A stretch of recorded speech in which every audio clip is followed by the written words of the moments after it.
Hello everyone and welcome to Toxic Moonlight. My name is Jared and today I'll be taking a look at a popular standard deck right now, Black-Green Constrictor. Just keep in mind that I made this deck myself and the format is very new right now, so depending on how the meta shapes up will determine how good of a deck this build is. And remember, if you like watching deck techs like these, go ahead and give this video a like and subscribe for more MTG videos. Now that that's all taken care of, let's begin.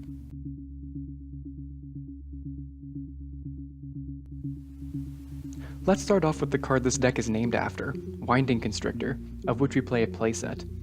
For 1 black and 1 green, you get a 2/3 snake with, if one or more counters would be placed on an artifact or creature you control, that many of those counters plus 1 are placed on that permanent instead. And if you would get 1 or more counters, you get that many of those counters plus 1 instead.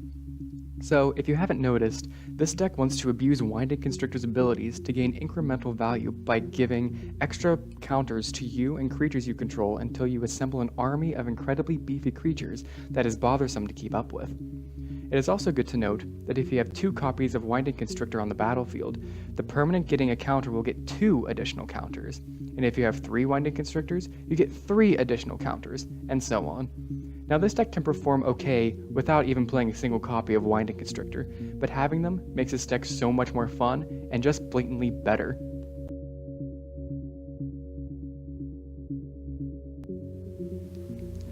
One of the first cards we put into this deck is a playset of Walking Ballista. For XX, you get an artifact creature that enters the battlefield with X +1/+1 counters on it. You may then pay 4 generic mana to put a +1/+1 counter on Walking Ballista, and you may remove a +1/+1 counter from Walking Ballista to deal 1 damage to target creature or player. Now this card is very good by itself, but it gets even better with Winding Constrictor on the field, since it will enter with an extra +1/+1 counter and get an extra +1/+1 counter whenever you use its first ability. You can then use all the counters you've accumulated off a Walking Ballista to deal direct damage to your opponent, a surprisingly powerful card. The next card to add is a playset of Jadelight Ranger. With the Winding Constrictor on the field, Jadelight Ranger has the possibility of becoming a 6/5 by turn 3 because of how Explore works. When Jadelight Ranger enters the battlefield and explores the first time, if you reveal a non-land card, you put a +1/+1 counter on it. Winding Constrictor sees this and puts an additional counter on Jadelight Ranger. Then the second explore happens. If you reveal a non-land card, the process just repeated itself, and you have a 6/5 on turn 3. Also, if you reveal a non-land card the first time Jadelight Ranger explores and leave it on top of your library, you reveal the same card the second time it explores. And according to the rules, if you don't pretend to be surprised, you'll hurt Jadelight Ranger's feelings. You can't make this up, just go to the Gatherer, you'll find it. We're also playing a playset of Verdurous Gearhulk. Not only is it a 4/4 with trample for 5 mana, but when it enters the battlefield you distribute 4 +1/+1 counters on any number of creatures you control, and it can target itself with its own ability, which can make itself up to an 8/8. The ideal scenario for Verdurous Gearhulk is when you have at least 1 Winding Constrictor and 2 other creatures. Then you play Verdurous Gearhulk. With Verdurous Gearhulk's ability, you put 1 +1/+1 counter on each of the 4 creatures you control. Winding Constrictor sees this and gives them each an additional counter. That's insane value for just 5 mana. And lastly, +1/+1 counters aren't the only counters we can abuse. We're playing a playset of Glintsleeve Siphoner. For 2 mana, you get a 2/1 creature with Menace, and whenever it enters the battlefield or attacks, you get an energy counter. And at the beginning of your upkeep, you may pay 2 energy counters to draw a card and lose a life.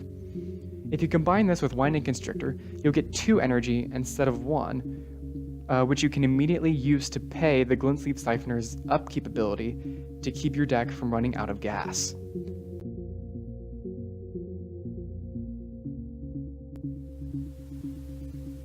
These cards are less noteworthy, however they still have an integral part in the deck in some way. The first is a playset of Merfolk Branchwalker, a nice fit into our 2-drop slot with the added benefit of exploring whenever it enters the battlefield. We're playing 2 Rishkar Pima Renegade, who not only gives +1/+1 counters to creatures, but also turns all creatures with counters into mana ramp, leading up to more explosive turns. And lastly, 1 Aethersphere Harvester, because, hey, a 3/5 flying vehicle with a crew cost of 1 and gives you energy counters is too good to pass up.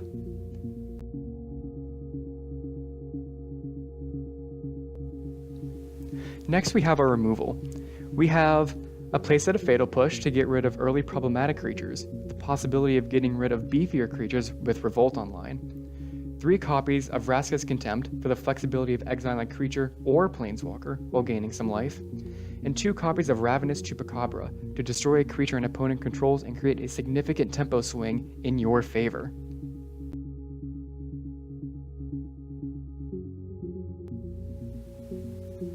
This deck runs a total of 24 lands.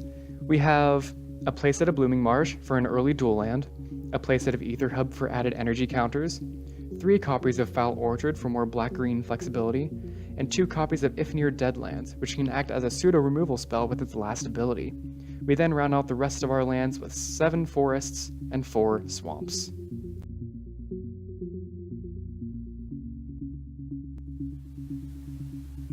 Now, the sideboard is very tricky because the standard meta is still new. However, this is just an example of what an optimal sideboard would look like.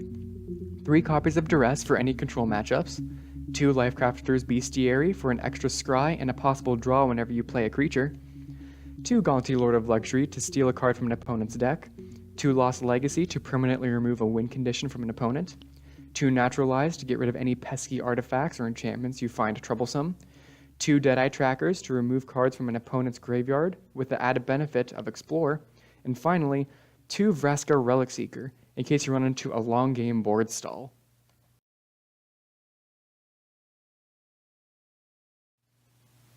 This deck wants to go big and go wide, accumulating an army of creatures that makes it difficult for your opponent to block profitably. If this deck interests you, feel free to use this deck list as a reference when building toward or building against it.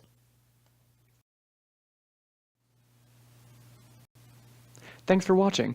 If you like this video, please give it a like and share it with your friends. If you want to see more videos like this, subscribe to my channel and let me know what deck I should do next in the comments below. And with that, I'll see you all next week. See ya!